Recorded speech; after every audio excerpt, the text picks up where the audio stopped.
দেখো ছাত্রছাত্রীরা, এর আগের দিন আমি তোমাদের যে ভিডিও দেখেছিলাম যে ভাত গল্পের অংশটা, তারপর থেকে আজকে পড়াচ্ছি, একটু ভালো করে খেয়াল করো। উৎসব নাইয়া বড় বাড়িতে কাজ করতে এসেছিল, সে কাজ কাটা হয়ে গেছে, এমনকি সে তাই ক্লান্তির ফলস্বরূপ শিব মন্দির সাথে যে ঘুমাচ্ছে, ঘুমিয়ে পড়েছে। যখন ঘুম ভাঙলো তখন কার যেন পায়ে ধাক্কা খেয়ে তার ঘুমটা ভাঙলো। ঘুম ভেঙে বলছে, ইস সাঁঝবেলা হয়ে গেল গো, তাকে কে ঠেলা দিয়েছে? কোন লোকটা ঠেলা দিল? তখন যে লোকটা ঠেলা দিল সে বলছে, ওর কে তুমি এখানে পড়ে আছো? তখন উৎসব বলে, বাবু গো, আমি এখানে বাড়ি থেকে এসেছি, কাজ করতে এসেছি। তখন সে বলে, চুরি মধ্যে পড়ে আছো? চুরি করতে এসছো? তখন উৎসব বলে, না গো বাবু, আমি চুরি করতে আসিনি, এই বাড়িতে কাজ করতে এসেছিলাম। ওঠো ওঠো ওঠো তাড়াতাড়ি। উৎসব উঠে পড়ে, উঠেই ঘাবড়ে যায়, দেখি বাইরে কয়েকটা গাড়ি, ছোটো ছোটো লোকের জটলা। তখন জিজ্ঞেস করে, কী হয়েছে না বাবু? উৎসবের কথা কেউ জবাব দেয় না। উৎসব বাড়ি ঢোকে, বাড়ি ঢুকেই দেখে পিসিমা কাঁদছে, দাদা মরে গেছে বলে কাঁদছে, তার বিলাপ শোনে। তোমার ছোট বেয়াই কি ডাকাতে সন্ন্যাসী আনলো গো দাদা? তোমার যে ৯৮ বছর বেঁচে থাকার কথা, তুমি কি করে এই ৮২ চলে গেলে গো দাদা? এই কথাগুলো সে ভাবতে থাকছে। আরও কাঁদছে, আরও কাঁদতে কাঁদতে বলছে, তোমার বেয়াই কি ডাকাতে সন্ন্যাসী আনলো গো দাদা? যোগ কী হলো, আর তুমিও মরে গেলে ও দাদা? এভাবে কাঁদতে থাকছে। এখানে শর্ট কোশ্চেন আসে যে পিসিমার দাদা কতদিন আয়ু ছিল এবং কত বছরে গেল? ৮২ বছরে মারা গেল, তার আয়ু ছিল ৯৮ বছর। পাশে দিকে দেখতে পায় না উৎসব, তবে খুব কর্মব্যস্ত দেখে, খুব কাজ করছে। পিসিমা কিন্তু কাঁদতে কাঁদতে সব দিকে নজর, কীর্তন না এলে বেরোতে নেই। কীর্তন কে এনেছিস বড় হোকারায়? লক্ষ্য রাখ, বন্যা দিতে এসছে নাকি দেখ। চন্দ্র পাচ্ছকে কেউ? খাটের টাকা কে নিয়েছো? বাগবাজারে ফোন করেছো কি? মানে তার কুটুম আত্মীয় বাড়ি, সব দিকে লক্ষ্য রাখছে। ফর্দটার দিকে দাও দিকে কেউ? খই, ফুল, ধুতি, মরা পড়াবার বস্ত্র, সব বস্ত্র, বা মরা পুড়িয়ে এসে যে কাপড়গুলো পরতে হয় সেই সব বস্ত্র কেউ কি নিয়ে এসছে? এই দিকে নজর রাখছে কে? পিসিমা কিন্তু বলেই চলেছে, কান্নার সুরে সুরে বলে চলেছে। উৎসব কিন্তু বুঝতে পেরে গিয়ে পাঁচিলের গায়ে সেটিয়ে লেপটে দাঁড়িয়ে থাকে। কত সময় চলে যায়, কত কি হয়। মস্ত খাট আসে, বিশাল বড় খাট, কারণ মরা পড়ে গেলে খাটে পড়ে যাবে বড় লোকের বাড়ি। ওই বাঁশের চাংদোলে করে নিয়ে যাবে না, চৌদোলে করে নিয়ে যাবে না, তাই খাটে করে নিয়ে যাবে। রাতে রাতে কাজ করতে হবে, নইলে আবার দোষ লাগবে। আমরা সবাই জানি মরাকে ঠিক সময় না পড়াতে পারলে দোষ লেগে যায়। টাইম লিমিট থাকে, এই টাইমে মারা গেলে দোষ লাগে, এই সিস্টেমটা থাকে। অনেক তোড়জোড় হয়, মেয়েরা বসে বসে কাঁদে, হোম যজ্ঞ করেও বুড়োকে বাঁচানো গেল না।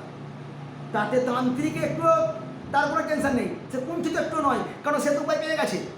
কারণ মানুষকে ভুল বোঝানো তান্ত্রিকের কাজ, তান্ত্রিক পেয়ে গেছে। কারণ ওই যখন মন্ত্র বলছিল, যখন সেই হুম করে মন্ত্র দিয়ে কালো বেড়ালের লোম দিয়ে মরা কী বলে শ্বশুরের প্রাণটা ধরে রাখছিল তান্ত্রিক, আর তখনই তো ছেলেগুলো ঘর থেকে বেরিয়ে গেল। ছেলেরা বেরিয়ে যাওয়ার কারণ ছিল, কারণ নার্স এসে বলে দিয়েছে যে ডাক্তারদের কল দিন, তার বাবা মারা গেছে।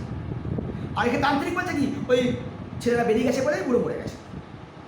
তাই তার কোনো কুণ্ঠিত হওয়ার ব্যাপার নেই, সে কোনো কুণ্ঠিত, তার কোনো সমস্যাই নয়, সে কাজ পেয়ে গেছে, খবর পেয়ে গেছে।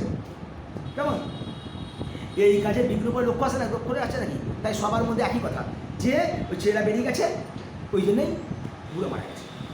বাড়ির উনুন জ্বলবে না, রাস্তার দোকান থেকে চা আসে, স্বাভাবিক, আমরা সবাই জানি মরা বাড়িতে মরা মরে গেলে উনুন জ্বলে না, রাস্তা থেকে চা আসে। অবশেষে রাত ১টার পর বুড়ো কর্তা বোম্বাই ঘাটে শুয়ে নাচতে নাচতে চলে গেল। সব বাবুরা পেশাদারি যারা, তারা দৌড়ে দৌড়ে চলে গেল, মরাকে বেঁধে নিয়ে যাচ্ছে, কারণ যখন মরা নিয়ে যাচ্ছে ঘাটটা নড়ে, ওই জন্য বলছে নাচতে চলে গেল।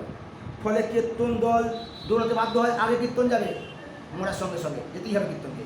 তাই মরা দৌড়াচ্ছে মরাকে নিয়ে সব বাহকেরা, তাই কীর্তন দলকেও দৌড়াতে হচ্ছে। বড় বিষয় বলেন, বাসিনী সব রান্না পথে ঝেলে দিয়ে যায়, গদ্দর মুক্ত করে দাও। বউরা যাও না, দাঁড়িয়ে দিলে কেন? দাঁড়িয়ে কী দেখছো, রথ দেখছো কি? যাও, মোরা চলে গেছে, গদ্দ পরিষ্কার করো। কেমন উৎসবের মাথায় একটা বুদ্ধি থেকে যায়, এরা সব ফেলে দেবে, ভাত টাত সব ফেলে দেবে, কারণ সে অনেক কষ্ট করে কাঠ কেটেছে ভাত খাবার জন্য, এটা বাসি উৎসব ছাড়বে না।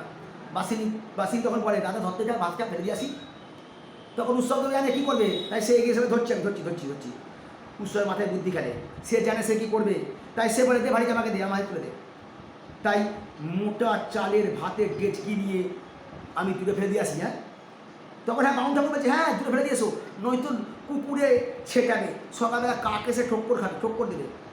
বাইরে বেরিয়ে উৎসব হনহনি হাঁটতে থাকে, খানিকটা হেঁটে এসে আধা দৌড় মারে, ছুটতে থাকে, ভাত নিয়ে ছুটছে, ভাত নিয়ে দৌড়াচ্ছে, ভাত বাদার ভাত এখন তার হাতে। আমি পথে ঝেলে দেবো, কতদিন খেতে পাইনি আমি ঝেলে দেবো। কাকে খাবে, কুকুরে খাবে, এটা হয় নাকি আবার? আমি খেতে পারি, আমি খাবো।